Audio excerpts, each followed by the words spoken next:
Hey guys, AdamBlueBlueGamer.net, and thank you for joining me for another week in gaming. This is going to be kind of like the E3 episode. I'm going to talk about a few things announced or shown off during E3 and give my thoughts on them. First of all, I want to talk about Microsoft's presser. They won, in my opinion. Announcing backwards compatibility is amazing to me. I'm a retro gamer. I play a lot of the old games. I even play 360 games still. So with backwards compatibility, you'll be able to play disc and downloadable Xbox 360 games on the Xbox One.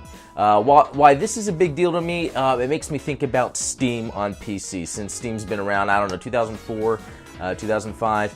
No matter what hardware I got in the future, I was able to download any game from my Steam library. Xbox Live Arcade was an amazingly fleshed out library of games that you find nowhere else, and I'd like to be able to carry that library with me on any Microsoft platform I move on to. But why did Microsoft do this exactly? I want to say because the Xbox One sales aren't doing well at all, and PS4 is really taking the lead on this. Microsoft thought, well, how could we move people from the 360 to the Xbox One? Part of that was by making it where they can still play their 360 library that they are still playing on an Xbox One.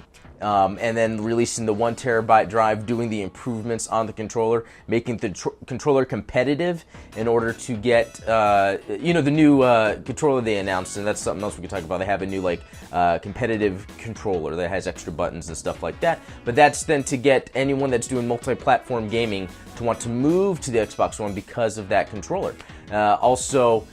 With multi-platform games coming out like the new Rainbow Six, they're also going to have the 360 versions on there. Another kind of way for Microsoft to try to get people to choose the Xbox One as their console of choice for multi-platform games. All right, next up, Sony. Sony's pretty amazing, and I'm almost getting this feeling of what happened after PS2. They got so cocky and arrogant that they dropped the bomb with PS3. So with the Sony's presser, they announced a trifecta of games that pretty much made everyone explode, okay? They started off with The Last Guardian. We're finally seeing that. Now, I haven't been too excited about the game because I want to see what the game is about as in gameplay. So, to me, it's just a concept. Okay, cool, this game, let's see what there is. So that's why I'm not too excited. Next up, Final Fantasy VII. I've never been into RPGs like the Final Fantasy series. I know a lot of people think Final Fantasy VII is the greatest RPG ever made or greatest game ever made. You know what? At this point, I might as well give it a try. I guess still not big into RPGs. I really like real-time combat. And lastly, something that made me let out an audible whoa. Just like with the backwards compatibility, as a matter of fact. Watching these E3s or anything, I never really get audible with my expressions, but Shenmue 3 did it. I am surprised, or should I be, after the Bloodstained Kickstarter. But basically, Shenmue 3 is coming via Kickstarter, I guess because of they're wanting to gauge interest.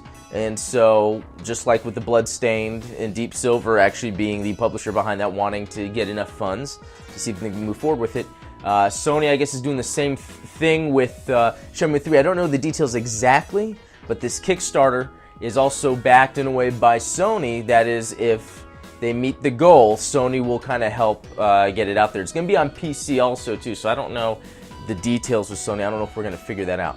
Anyway, exciting about Shenmue 3, considering the first game was fantastic. Second game, admittedly, haven't played it all the way through, but now I am. That 3 is going to come out.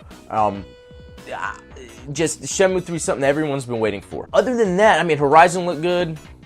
Wasn't too excited about anything else. It's funny, as awesome and as exciting as this E3 was, there was nothing that stood out as, wow, that is an amazing new type of game to be excited about.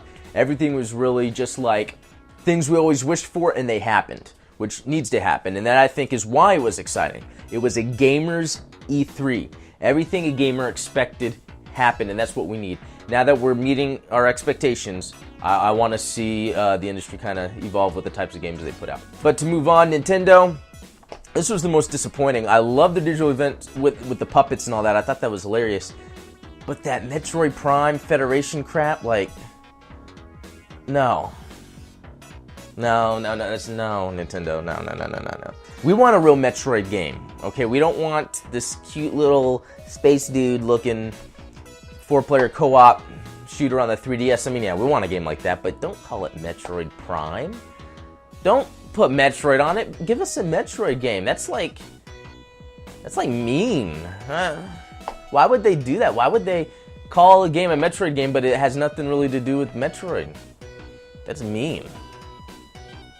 I'm not too happy about that. Other than that, Star Fox, made by Platinum, that's pretty crazy. So I'm excited to play the new Star Fox. I'll be down for that when that comes out. But man, nothing else. Nintendo didn't really have. They have some solid titles coming out for the Wii U, but again, a lot of expected stuff, nothing new, interesting.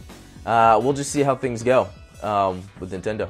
A few other things of note. EA had the Unravel game that looked very interesting. That was something new and different. I'm glad they're going with. I mean, considering it's EA. Also, Doom from Bethesda looked amazing. The visuals could be a little. There's a little picture going around on Twitter where they could adjust the colors to make it look better because it's all brown, but just the combat, looking at the combat of the new Doom, that looked like a lot of fun. Something that, hands down, I'm going to be into no matter what. Ubisoft, just a bunch of third-person military games. Rainbow Six, The Division, Ghost Recon, even though it's open world, it's like, enough, Ubisoft. Let's do something more. Where's Blood Dragon 2? That's really what they need to do. I guess other things I kind of missed were like Halo 5. I mean, that's expected to be awesome, so I'm not really, that's not something I really need to talk about. I just can't wait for it to come out. Battlefront looked alright, can't wait for that. But all in all, this was a gamer's E3. Everything that a gamer expected happened, and it is exciting.